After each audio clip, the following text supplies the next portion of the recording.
Chief secretary Punjab Jawad Rafiq Malik की ज़ेर सदारत इजलास स्मार्ट लॉकडाउन और मवेशी मंडियों में SOPs पर अमल दरामद के लिए इंतजाम का जायजा। कोरोना वायरस की रोकथाम के लिए पंजाब हुकूमत का ईद के मौका पर सूबा में स्मार्ट लॉकडाउन का फैसला। ज़रूरत के मुताबिक इजला में मवेशी मंडियों के औकात कार बढ़ाने का अख्तियार डिप्टी कमिश्नर्स को दिया जाएगा। हुकूमत के लिए इंसानी जानों का तहफ़्फ़ुज़ सबसे ज़्यादा अहम है। ईद से कबल बाज़ारों में ख़रीदारी की सरगर्मियों से कोरोना वायरस फैलने का खदशा है। सूबाई हुकूमत ने ईद उल फितर के तजर्बे को मद्देनज़र रखते हुए मफाद आमा में स्मार्ट लॉकडाउन का फैसला किया। फैसला कोरोना वायरस के फैलाव को रोकने के लिए वफाकी हुकूमत की हिदायत की रोशनी में किया गया।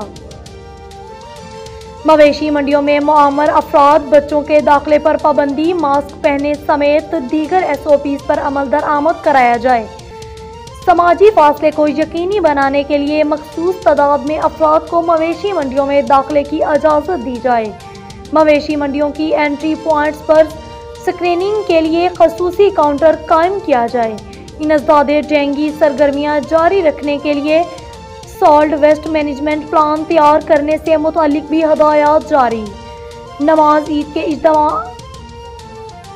ईद के इज्तिमाआत के लिए फुल प्रूफ सिक्योरिटी, समाजी फासला और दीगर हिफाजती इक़दामात को यकीनी बनाया जाए। IG शुएब दस्तगीर का मौक़िफ़।